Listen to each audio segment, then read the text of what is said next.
जी अस्सलाम वालेकुम। I hope all of you are doing well, students, and I welcome you all to Zavia Educational Services platform with a new article today. Basically, as you all know, that the main purpose of our these article sessions is to have the idea of all the ongoing happenings at international and national level. Besides, to have a very smart collection of vocabulary along with some knowledge-based facts and to learn how to do analysis of different things.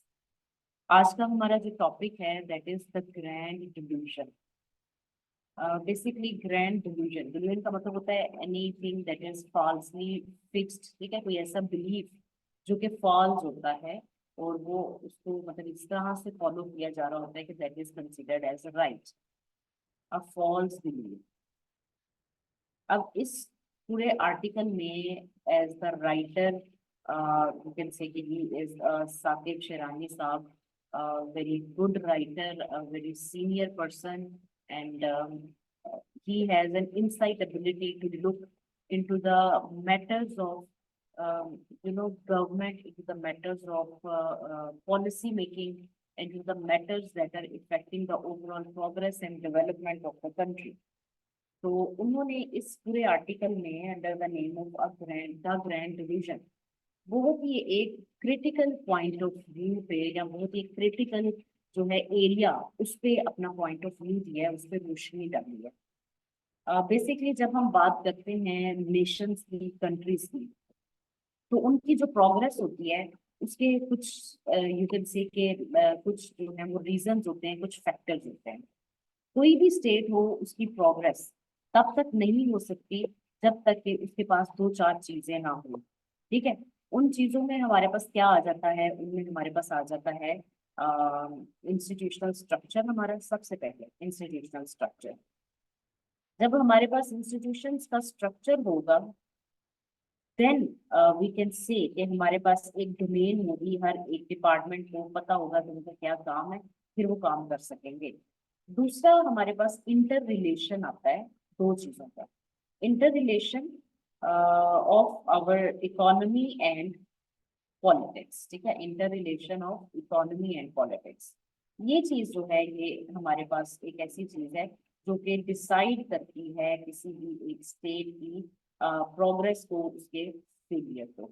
यहाँ मैं एक और चीज आपको बताती चलूँ कि इस पूरे आर्टिकल में एंड इनफैक्ट साकिब साहब ने आगे जाके जो है वो रेफरेंस भी दिया है एक बहुत अच्छी बुक का। ठीक है, दैट इज एस्मोगलूस एंड रॉबिन्सन, उनका बेसिकली वो रिसर्च वर्क है। ठीक है, रिसर्च वर्क है वो, and it is published by the name of Why Nations fail.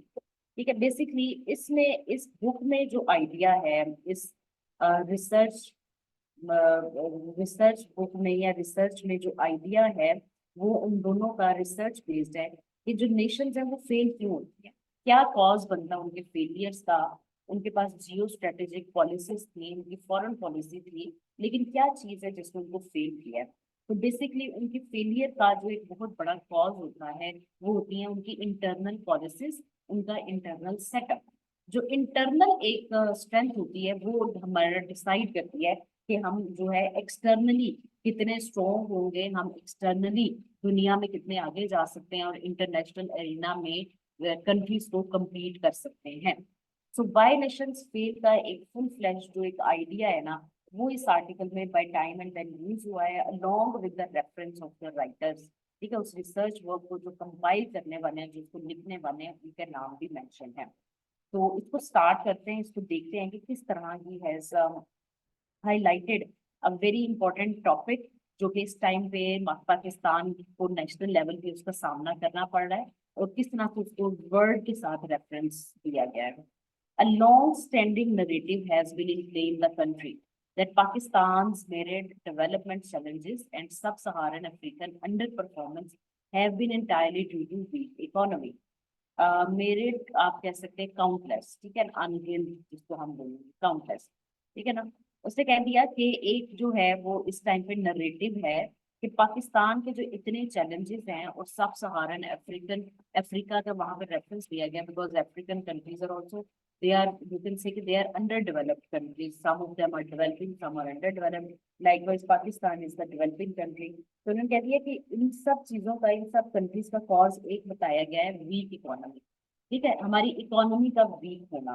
ठीक है, अब एक हमें फुल फ्लैज हमारे सामने टू द पॉइंट एक बात मिल गई कि इन कंट्रीज का एक नरेटिव इनके बारे में लिया गया कि इनकी इकोनॉमीज वीक है। ठीक है, और जिसकी वजह से इनके डेवलपमेंट में पीछे हैं। ठीक है, अब आगे देखते हैं कि उसके क्या फर्दर एस्पेक्ट्स हैं।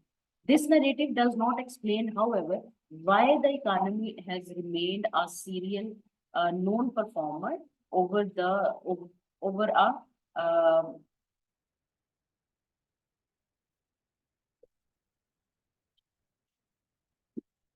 ठीक है, has remained a known performer over a protracted period। तो यहाँ पर हमें ये पता चल गया कि हमारे पास जो है वो उन्होंने ये कह दिया कि ये क्यों over the period of time, इसके बारे में ये चीज एक्सप्लेन नहीं की गई कि क्यों ये इस तरह से नॉन परफॉर्मेंस की तरफ रहा है।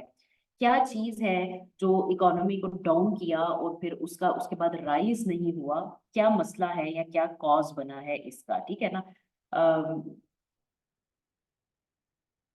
ठीक हो गया। तो इसमें हमने कह दिया कि इसमें ये उन्होंने एक क्वेश्चन जो है वो राइज कर दिया। If it is the economy stupid argument has spawned several variants in the terms of policy prescriptions since the 1990s, ranging from the so-called Bangladesh model charter of the economy to the national security policy, each reducing Pakistan's foundational governance failure to the failure of one part of the whole system। उसने कह दिया कि ये 1990s के बाद से जो है वो पाकिस्तान के वेरिएंट में एक कमी है। यहाँ पे मैं एक और चीज आपको बताती चलूं, over the period of time ये देखा गया है कि जो कंट्रीज होती हैं वो तकरीबन उनकी जो पॉलिसीज हैं उनमें रीन्यूअल आता है, एक kind of you can say कि यू टर्न आता है आफ्टर ऑलमोस्ट 100 years, मतलब हर सेंचुरी में उनके पास एक चेंज आता है। ठीक हो गया, तो 1990s के बाद जो है वो ये देखा गया कि जो एक हमारे पास इकोनॉमिक चैलेंजेस हैं वो इंक्रीज हुए। ठीक है, जिसकी वजह से क्या हो गया कि हमारा जो गवर्नेंस फेलियर है वो भी उसके साथ हो गया। ठीक है, और वो जब एक चीज में किसी किस्म की कोई कमी आती है, कोई फेलियर आता है, तो वो पूरे सिस्टम को जो है वो तबाह करता है। यहाँ पर एक चीज बता दी जाए आपको कि जब मैंने इस बुक का रेफरेंस दिया या जो इस आर्टिकल का मेन क्रक्स है वो यही है कि जो एक डिपार्टमेंट की स्ट्रेंथ होती है वो पूरे सिस्टम की स्ट्रेंथ है। इंस्टीट्यूशनल स्ट्रक्चर की यहाँ पे बात आ जाती है। ठीक है, बांग्लादेश के मॉडल को यहाँ पर एक जो है वो कहा गया बिकॉज उनकी जो भी इकोनॉमिक मॉडल है उसमें भी इसी तरह ही वेरिएशंस आती हैं जिस तरह हमारे वाले में, लेकिन उन्होंने किस तरह से उनको काउंटर किया वो आगे बताया गया हुआ है। The root causes have been variously listed as lack of elite consensus, the absence of charter of economy, a missing national government, the poor regional connectivity and not according primacy to geo-economics। ये उन्होंने बता दिया कि उनको भी इस चीज का सामना था जो कि पाकिस्तान में भी इस टाइम है। रूट कॉज क्या है? Elite consensus. अब जो एलीट कंसेंसस होती है इसमें ना एक थेरी का यहाँ पर मैं हवाला देना चाहूंगी। एलीट कंसेंसस एक है थेरी ऑफ एलीट या एलीट थेरी के नाम से एक चीज है, एक कॉन्सेप्ट है जो जाना जाता है। ठीक है, एलीट थेरी हमें बताती है about power relations in a society. ठीक है, पावर रिलेशंस जिसको हम कहते हैं। ठीक है, एलीट कंसेंसस यहाँ पे एलीट थ्योरी के मुताबिक जो पावर रिलेशंस ऑफ सोसाइटी होते हैं। ठीक है, पावर रिलेशन से क्या मुराद है? इससे मुराद ये है कि एक सोसाइटी के अंदर जो यू कैन से कि इकोनॉमिक एलीट्स होते हैं या जो इकोनॉमिक एलीट्स जो ऑब्वियसली फाइनेंशियली जो स्ट्रॉन्ग पीपल ऑफ सोसाइटी हैं वो, और दूसरा पॉलिसी मेकर्स जो होते हैं, they are the one who have all the authority in a society। ठीक है, ये हमें elite theory जो है ना वो कहती है। ठीक है, यहाँ पर हमारे पास जो है वो एक बात आ गई, उन्होंने कह दिया कि what is an elite theory। Elite theory हमारे पास होती है कि जब दैट इज बेसिकली कि इकोनॉमिक एलीट्स और जो पॉलिसी मेकर्स हैं दे होल्ड द अथॉरिटी। ठीक हो गया, तो उन्होंने कह दिया कि ये यहाँ पर जो है इसके जो कॉजेज है वो ये रहे हैं कि लैक ऑफ एलीट कंसेंसस है। ठीक है, हमारे पास जो पॉलिसी मेकर्स हैं उनकी उस तरह से ignorance, absence of charter of economy, ठीक है, हमारे पास जो चार्टर ऑफ इकोनॉमी है, एक प्रिस्क्राइब्ड वे है, वो नहीं है।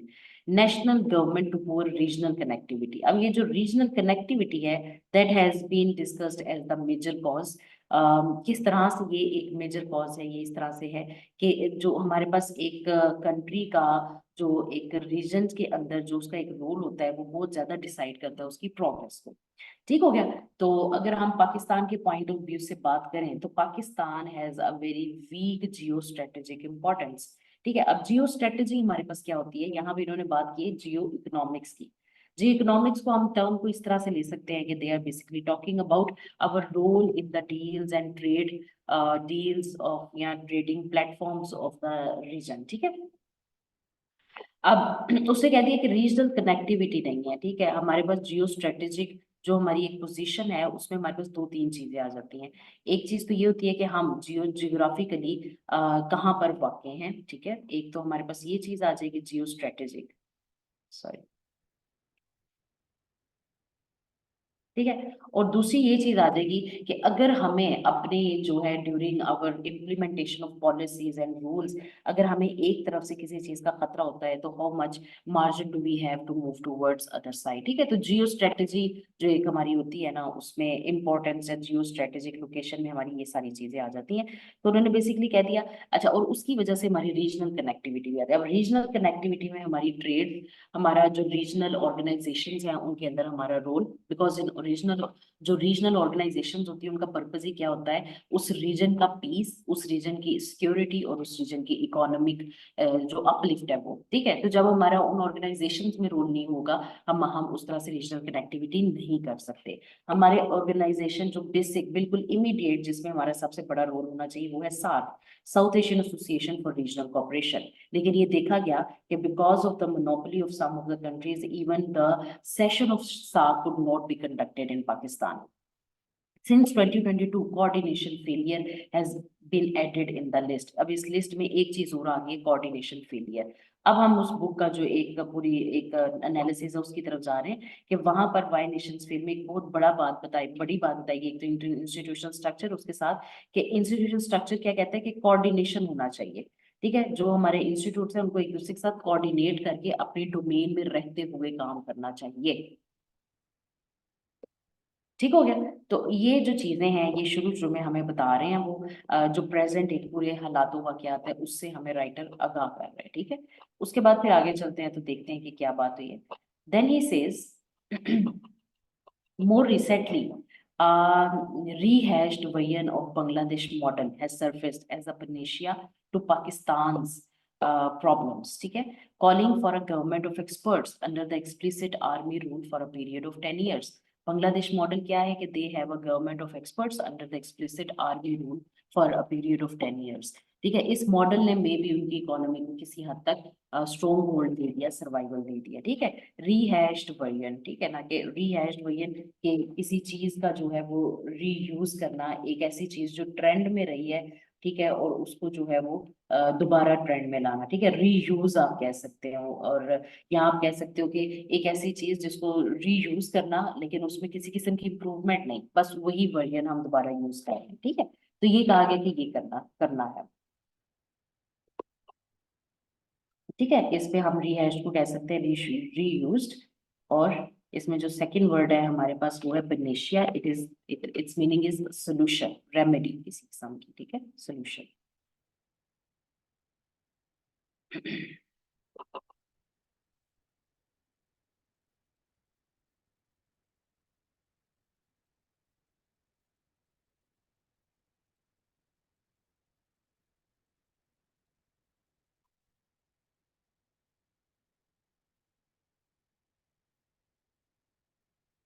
Apart from the fact that the timing of this narrative is suspect, coming as it does in the wake of highly controversial and disputed national elections, where an egregious denial of the people's mandate took place, the narrative itself is deeply flawed and driven by internal contradictions. उसने कह दिया कि ये एक बड़ा ही ना critical सा time है इस चीज को इम्प्लीमेंट करने का। वाई? बिकॉज हमारे पास हमारे जो एक सिविलियन हुकूमत है उसमें ऑलरेडी एक एस्टेब्लिशमेंट की जो इंटरवेंशन है that has been has been highlighted in the recent political happenings which are occurring in the country. ठीक हो गया। उन्होंने कहती है कि ये वो तो है ही है, लेकिन ये खुद भी ये जो कॉन्सेप्ट है ये कोई बहुत ज्यादा फ्लॉलेस नहीं है, इसमें डिपली फ्लॉड्स हैं, कॉन्ट्राडिक्शंस हैं। ठीक है, कॉन्ट्राडिक्शंस के मतलब ऐसी चीजें जो एक दूसरे को अपोज कर रही होती हैं। ठीक हो गया। Each of the purported solution to Pakistan challenges are either red herrings at best और रेड हेरिंग्स एट बेस्ट। ठीक है, रेड हेरिंग्स का मतलब होता है किसी चीज को ना टू सेपरेट इनटू पीसेस। ठीक है, head red herrings to separate into pieces, pieces करना किसी चीज के। ठीक है, ये देखते हैं कि इसका क्या मतलब बनता है, इनटू pieces। ठीक है, एट बेस्ट और facile arguments to divert attention from the 800 pound gorilla in the room। ठीक है, ये बड़ा ही एक प्रोवर्बियल सा एक्सप्रेशन है जिसको कि हम लिख सकते हैं। ठीक है, उसने कह दिया कि जो भी पाकिस्तान के चैलेंजेस हैं इनको जो है वो अगर हम देखें और इन पर जो सोल्यूशन दिए गए, ऊपर जो पैराग्राफ में कहा गया कि बांग्लादेश मॉडल को फॉलो करो, जो यहाँ पे लीड थ्योरी है उसको फॉलो करो। ठीक है, उसने कह दिया कि ये दोनों जो चैलेंजेस या ये दोनों सॉल्यूशन जो बताए गए हैं ये कुछ पीसेस में बटे हुए हैं। ठीक है, मतलब they are not all in all the solutions. ठीक है, और they are facile arguments, false. ठीक है, टू डाइवर्ट अटेंशन फ्रॉम 800 पुरेला। उसने कहा कि जो हमारी असल एक जो प्रॉब्लम है उससे हमें डाइवर्ट कर रहे हैं ये वाले सॉल्यूशंस। ठीक है, उसने कह दिया जी लीड की मानो, आर्मी की मानो, ये सब कुछ ऑलरेडी यहाँ पर चल रहा है। Pakistan has been poorly governed by an extractive elite that includes both civilians and non। यहाँ पर ये जो extractive elite है, it is one of the term being used highly in why nations fail। उससे कहती है extractive elite। अब हमारे पास extractive जो है या उस बुक में जो इसका रेफरेंस दिया गया होगा ना, एक्सट्रैक्टिव इंस्टीट्यूट्स होते हैं हमारे पास। ठीक है, एक्सट्रैक्टिव इंस्टीट्यूट से क्या मुराद है? इससे मुराद वो इंस्टीट्यूट्स हैं जो कि स्पेसिफिक होते हैं। ठीक है, जो कि एक स्पेसिफिक क्लास ऑफ सोसाइटी को टारगेट कर रहे होते हैं। उनके अंदर कोई इंक्लूसिविटी नहीं होती, वो सारे लोगों को साथ लेकर नहीं चलते, बल्कि वो क्लास डिस्टिंक्शन जो है उसको पैदा करते हैं। ठीक है ना, ये इनका कुछ इस तरह से रोल होता है। That include both civilians as well as non civilians.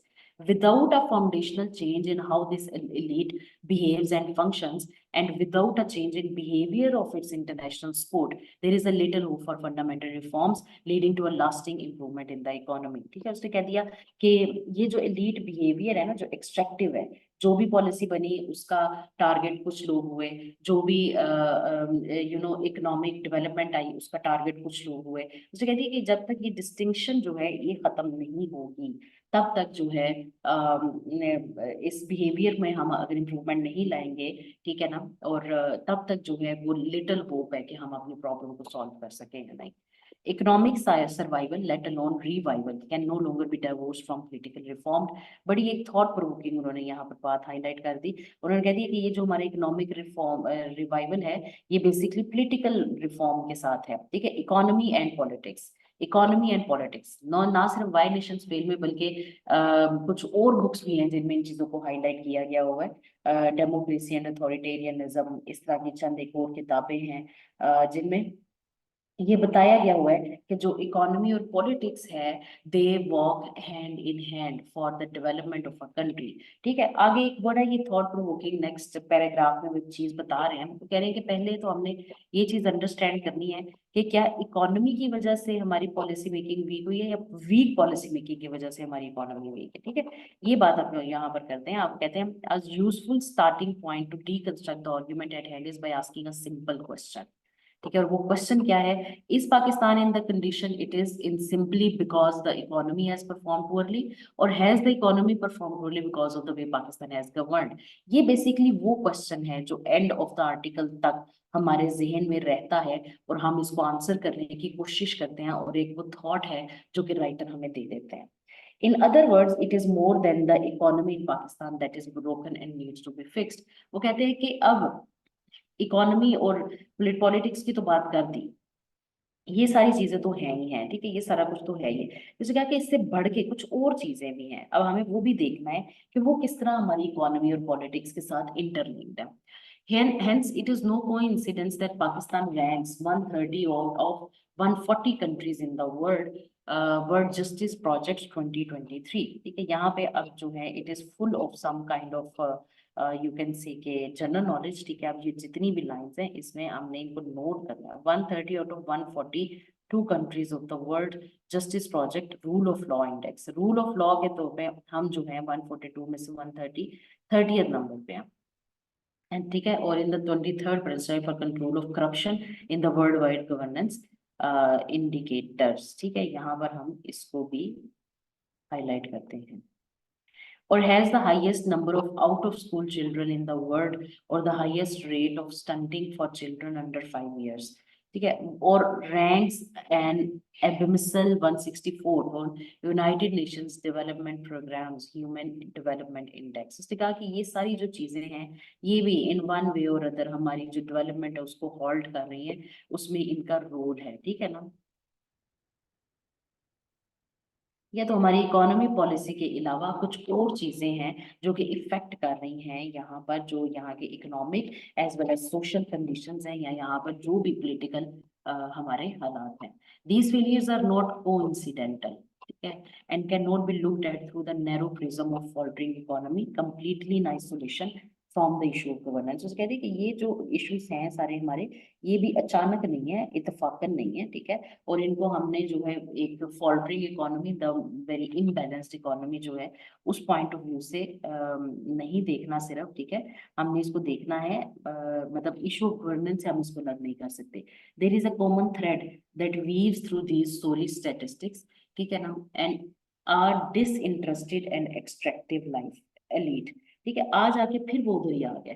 उसने कह दिया कि ये जो सारे हैं इनका भी एक रोल है। ठीक है, और इनका जो रोल है इनको अब हम जो है वो थोड़ा सा ध्यान से देखें कि इनका क्या ताल्लुक है गवर्नेंस के साथ। ठीक है ना, उसे कहती है कि फिर एक थ्रेड सा बनता है।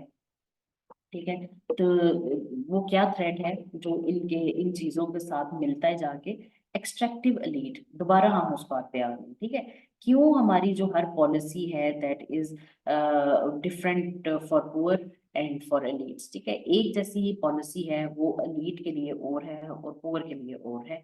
एक जैसी ही जो है वो हमारे पास फैसिलिटीज हैं वो पुअर के लिए और हैं और रिच के लिए और। ठीक है, in essence the country faces a classical principal agent problem। ठीक है, principal agent problem है where a toxic governance model has been in play for 77 years that has caused entropy affecting not just the economy but all facets of policy। ठीक है, यहाँ पे वो क्या कहते हैं कि एक जो है हमारे पास मतलब एंट्रोपी कॉज्ड, एंट्रोपी मतलब होता है कि किसी चीज की नॉन अवेलेबिलिटी।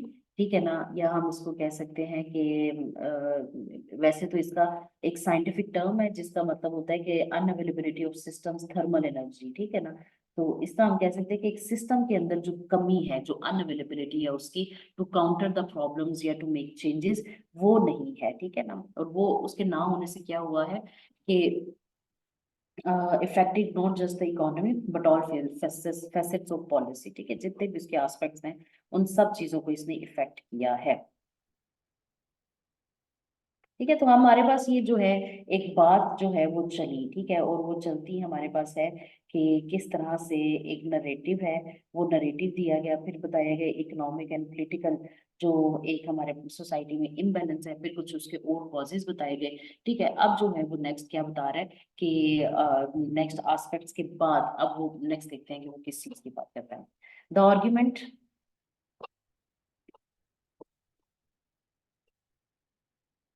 all right.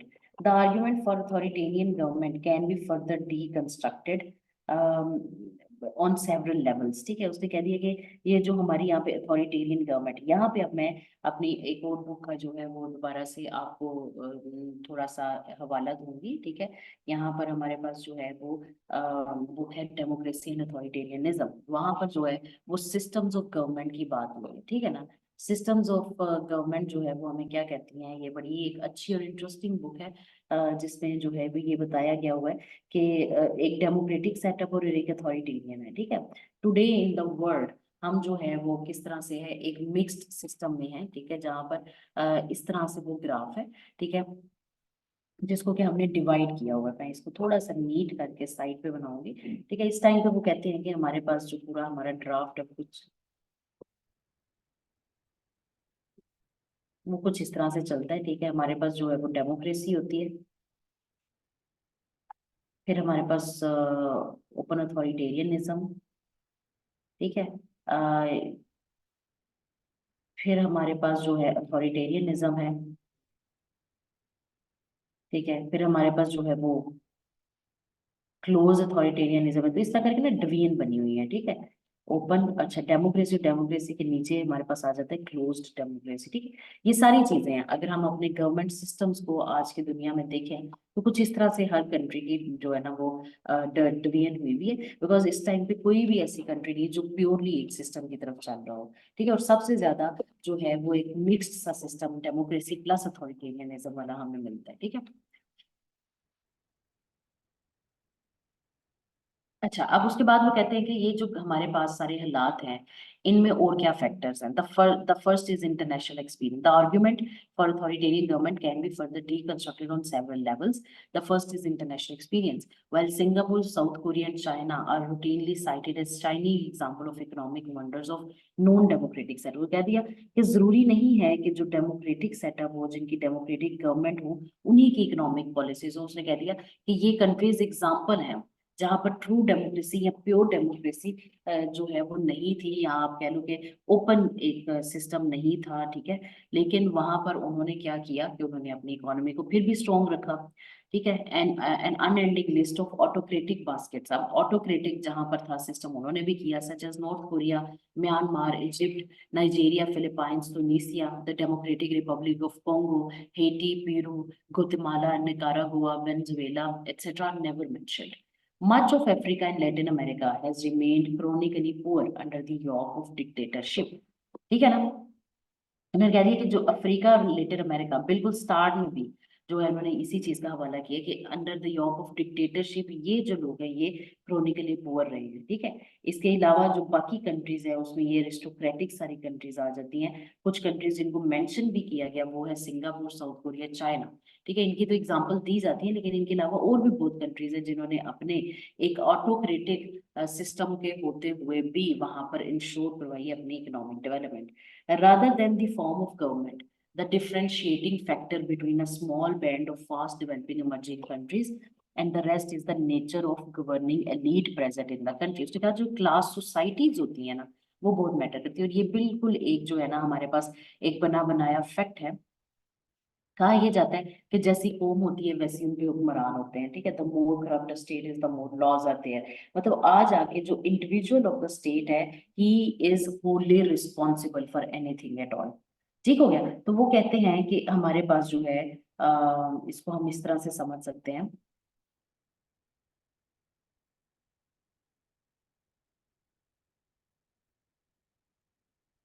ठीक है जी। तो वो कहते हैं कि हमारे पास जो गवर्निंग एलीट है, ठीक है, वो हमारे पास किसी भी सोसाइटी के अंदर the rest is the nature of governing elite. जो हमारे पास एक एलीट क्लास है उसकी जो नेचर है वो डिसाइड करती है the development of that state. This is in line with Acemoglu Robinson hypothesis, ठीक है। Acemoglu Robinson basically these are those people who are the compilers, who are the writers of Why Nations Fail, एक जो हमारा research based work है उसका इन्होंने काम किया। An inclusive elite under autocratic or democratic setup will always trump an extractive elite under the other system. उसने कहा कि जो इंक्लूसिव होना और एक्सट्रैक्टिव होना ये दो टर्म्स है, और ये इन दोनों का बेसिकली हाइपोथेसिस है। इन दोनों ने जो रिसर्च वर्क किया, ठीक है, और इस पे जो इन्होंने काम किया, ठीक है, अपनी इस रिसर्च कंपाइलेशन में, या आप जिसको कह सकते हैं अपनी बुक वाई नेशंस फील्ड में, ठीक है, उन्होंने कह दिया कि ये दो तरह के होते हैं जिनमें से इंक्लूसिव जो स्ट्रक्चर है ना that is the ultimate success, ठीक है। बेसिकली जो वाई नेशंस फेल है इसमें उन्होंने origin of power, prosperity, poverty, इन सब चीजों पे जो है ना वो ध्यान दिया है। ये जो है वो बताते हैं कि हमारे पास इंस्टीट्यूशनल इकोनॉमी क्या होती है, डेवलपमेंट इकोनॉमी क्या होती है, ठीक है। और फिर उसके बाद उन्होंने ये डिफरेंस बताया with the help of some case laws, ठीक है, कि किस तरह nations based on their policies develop state कहलाती है और किस तरह अपनी पॉलिसी की बेस पे एक स्टेट जो है वो फेलियर स्टेट कहलाएगी। ठीक हो गया, ये दो 2012 की बुक है and that is you can say a masterpiece to understand the relations between the institutions and to understand the nature of inclusive and extractive policies of a government. फिर उसके बाद में थोड़ा आगे चलते हैं और वो इसमें बात करते हैं।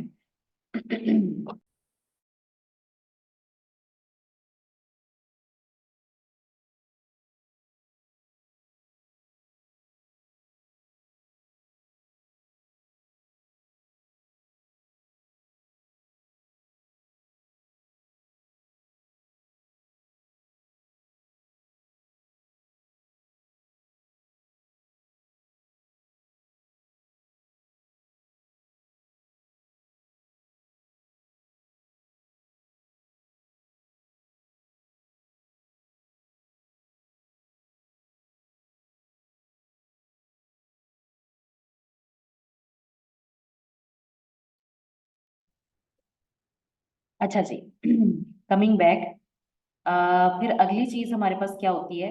The other simplistic assumption underpinning the argument is that the ruling elite in Pakistan is factionalized with a good faction waiting to rescue it. ठीक, इससे आगे थोड़ा सा चलते हैं।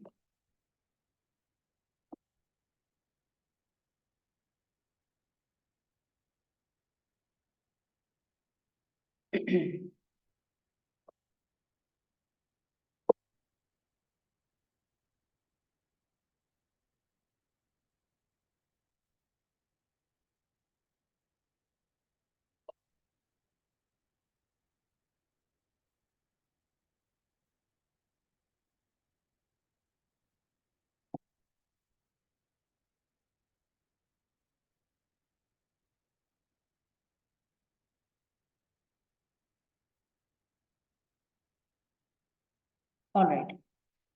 The other simplistic assumption underpinning the argument is that ruling elite in Pakistan is factionalized. ठीक हो गया? With a good faction waiting to rescue it. ठीक है? Factionalized का मतलब है कि it is basically factions बनी है, they are divided.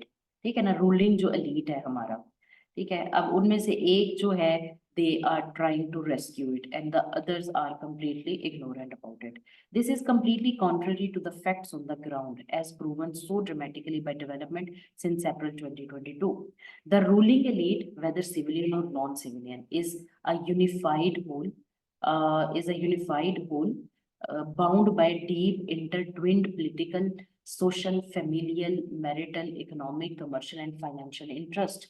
ठीक है, इंटरट्विंड जो एक दूसरे के साथ टोटली अटैच्ड होती हैं, जो एक दूसरे में टोटली यू कैन से के फैब्रिकेटेड होती हैं। ठीक है ना? अगर हम इसको थोड़ा सा इस तरह कह लें कि जो जितने भी यहाँ पर हमारे पास जो पॉलिसीज है, ठीक है, इंटरट्विन का लिटरली हम इसको ले सकते हैं जुड़े हुए, एक दूसरे से ज्वाइन होना। ठीक है, the misrule in Pakistan has happened under the collective watch of the ruling elite, with the privileges, perks, pelf, and patronage of the system of spoils put in place, benefiting all segments of this sliver of the population. ठीक है, उसने कह दिया यहाँ पर perks और पल्फ वगैरह होते हैं। यू कैन सी के पल्फ होता है to get money by dishonest way, ठीक है, और प्रिविलेजेस जो काम का के यू कैन से कि प्रोटोकॉल्स वगैरह होते हैं। ठीक है, फिर इसमें हमारे पास एक चीज आ जाती है जिसको हम कहते हैं कि यू कैन से कि patronage of the system of spoils. एक हमारे पास सिस्टम ऑफ मेरिट्स होता है, ठीक है, जिसमें ऑन मेरिट हमारे पास सारी चीजें होती हैं, और एक हमारे पास होता है सिस्टम ऑफ स्पॉइल्स। ठीक है, उसका बिल्कुल ऑपोजिट, जिसमें जिसको हम कह सकते हैं कि इसमें हमारे पास अकरबा परवरी, ठीक है, नेपोटिज्म, ये सारी चीजें हमारे पास आती है, जिसमें मेरिट को किसी तरह से फॉलो नहीं किया जा सकता। ठीक है, put in place benefiting all segments of this level of population, मतलब इस जो है लेवल के या इस ग्रुप के जो लोग हैं, कौन से ग्रुप के लोग? वो वाले हमारे लोग जो रूलिंग एलीट है, ठीक है, उनको जो है ये सब चीजें फायदा दे रही हैं। And this has been the system of Pakistan. Much else is wrong with the argument. A large part of infrastructure for well-functioning markets is tied to establishing and enforcing rules such as property rights, contract enforcement, fair and equitable taxation, non-discriminatory treatment by regulators, protection from expropriation, safeguard against unilateral and retroactive changes in policies, protection from corruption among others. ठीक है, यहाँ पर उन्होंने क्या कह दिया कि इसमें एग्रीमेंट में इस पूरे जो आर्गुमेंट के ऊपर चल रहा है इसमें कुछ और चीजें भी हैं। वो क्या है कि a large part of infrastructure for well functioning marketing is tied to establishing and enforcing rules। ठीक है, इसमें कुछ और चीजें भी हैं जो शामिल हैं। Property rights, contract enforcement, fair and equitable taxation, non-discriminatory treatment by regulators, protection from expropriation, and you can say कि safeguard against unilateral and retroactive changes. ठीक है, सेफगार्ड अगेंस्ट यूनिलेटरल, यूनिलेटरल होते हैं कि मतलब वन डायरेक्शन जिनकी हो ना, जिनको आप कह सकते हैं कि जिनका मेन फोकस कोई एक क्लास हो। ठीक है, रेट्रोएक्टिव हमारे पास क्या होता है, रेट्रोएक्टिव का मतलब होता है कि किसी चीज को दैट समथिंग दैट एग्जिस्टेड और ओरिजिनेटेड इन पास्ट। ठीक है, और उसको जो है वो एक्सटेंड करना स्कोप में। ठीक है ना, उसको इफेक्ट में एक्सटेंड करना। ठीक है, मतलब किसी के प्रोमulgate होने से पहले उसको उसकी इम्पोर्टेंस में, उसकी जो है वो वैल्यू में एक्सटेंड करना। तो यहाँ पर उन्होंने ये कह दिया कि जो पॉलिसीज वगैरह होती हैं they are so special class oriented, unilateral होती हैं, वन डायरेक्शन उनकी होती है। ठीक है, उन्होंने कह दिया कि ये सारी चीजें भी जो है ना इंफ्रास्ट्रक्चर में जो चीजें हमारी जिन चीजों का रोल है वो ये भी है। ठीक है, तो ये बेसिकली वो चीजें हैं जो सिर्फ हमारी पॉलिसीज या लीड्स क्लास ऑफ सोसाइटी नहीं, बल्कि हमारे कुछ वो चीजें जो हम सोसाइटी में इम्प्लीमेंट कर रहे हैं वो भी मैटर कर रही हैं कि how we are performing and in what direction are we moving. This market infrastructure in turn is provided by a strong institutional framework. अब यहाँ पर दोबारा से क्या आ गया, एक स्ट्रॉन्ग इंस्टीट्यूशनल फ्रेमवर्क की जो है वो बात आ गई। अच्छा, यहाँ पे ऊपर एक वर्ड था एक्सप्रोप्रिएशन। ठीक है, आपने ये चीज हाँ ये वर्ड था यहाँ पे, प्लीज इसको भी आप नोट रखें ताकि हमारे जो वोकैबुलरी है वो मैक्सिमम हम कवर रखें। यहाँ पर इसका मतलब था taking the properties from, like किसी भी चीज का कोई जो ऑनर होता है, ठीक है, उससे प्रॉपर्टी ले लेना। ठीक है ना, प्रॉपर्टी उस किसी से ले लेना।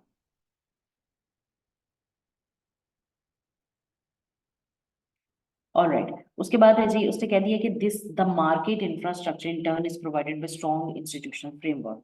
अब यहाँ जाके इंस्टीट्यूशनल फ्रेमवर्क पे हम फिर आ गए। ठीक है, जो इंस्टीट्यूशनल फ्रेमवर्क है, जो उनका आपस में ताल्लुक है, डेवलपमेंट है, जो उनका आपस में रिलेशन है, हम दोबारा उसी बुक पे, उसी थीसिस वर्क के जो ओवरऑल हमारे पास एक थीसिस है, एक ऑब्जेक्टिव है, एक एम है, उस पे आ गए हैं। ठीक है, तो यहाँ पे हमने देख लिया कि यहाँ पर हमें वो क्या कहना चाह रहे हैं।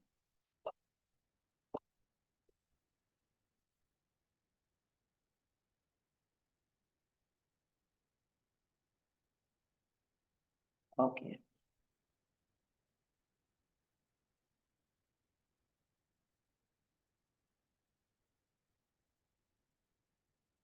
ऑलराइट, तो यहाँ पे हम दोबारा बात करते हैं।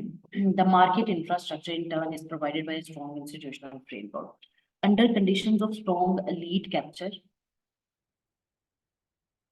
the kind Pakistan has experienced and is experiencing, and inevitably corollary is institutional atrophy। ठीक है, यहाँ पर जो है वो एक और बड़ी इंपॉर्टेंट चीज की तरफ आ गई। ठीक है, इंस्टीट्यूशनल एट्रॉफी की उसने बात की। ठीक है, the exact opposite of robust institutional framework. ठीक है, अब बेसिकली जो हमारे पास इंस्टीट्यूशनल फ्रेमवर्क है that is again a very important part. ठीक है ना, हम बार बार जो है वो उधर ही आ रहे हैं। ठीक है, एट्रोफी मींस के किसी चीज को डीजनरेट करना। ठीक है ना, या आप कह सकते हो कि किसी चीज को वेस्ट कर देना। ठीक है, कोई चीज थी, उसकी डीजनरेशन हुई, basically another word of science. इसका मतलब क्या होता है कि waste away as a result of degeneration of cells. ठीक है ना, तो एट्रॉफी का यहाँ पर क्या मतलब हुआ, इंस्टीट्यूशन एट्रॉफी, इंस्टीट्यूशंस का खत्म हो जाना। ठीक है, एक एक उनका रोबस्ट बढ़ना और एक इंस्टीट्यूशन का खत्म हो जाना। Extractive elites have weak incentives to strengthen institutions, that can provide effective checks and balances to their misrule. Finally, Pakistan's own history and experience with numerous previous failed attempts by autocrats to fix the economy bears testimony to the weak foundations of the argument for autocratic rule. सारी चीजें उन्होंने की, एक जो theme है उसको लेकर वो चले। अब यहाँ पे वो आके कह रहे हैं कि जो आर्ग्यूमेंट हमने दिया है जिसमें ऑटोक्रेटिक रूल चाहिए इसको फिक्स करने के लिए, वो थोड़ा वीक है बिकॉज हमारी हिस्ट्री उसे सपोर्ट नहीं करती। The bottom line, status quo insiders have little incentives to change. In other words, expecting an improvement under an elite under whose watch Pakistan has been brought to this sorry pass is triumph of hope over experience. ठीक है, तो उन्होंने कह दिया कि अगर हम इस पे उम्मीद रखते हैं तो फिर हम अपने तजर्बे को इस्तेमाल नहीं कर रहे। Pakistan's only hope is the democratic displacement of the ruling elite, beginning with giving true voice and participatory representation to the citizens of Pakistan and respecting the people's mandate delivered in elections. ठीक है, अब आज आके उन्होंने democratic displacement की बात की है। ठीक है, democratic displacement of the ruling elite. ठीक हो गया। अब नो डाउट पाकिस्तान में यू कैन से कि it is a democratic setup. ठीक है, और यहाँ पर जो है वो हम कह सकते हैं कि Pakistan is a democratic country और एक ये डेवलपिंग डेमोक्रेसी है एंड दिस एंड दैट। ठीक है, लेकिन यहाँ पर जो ट्रू डेमोक्रेसी है वी ऑल नो उसको उस तरह से अभी उस तरह से हम आप कह सकते हैं कि राइज नहीं किया गया, उसको इम्प्लीमेंट नहीं किया गया। ठीक है ना, तो उसने ये कह दिया कि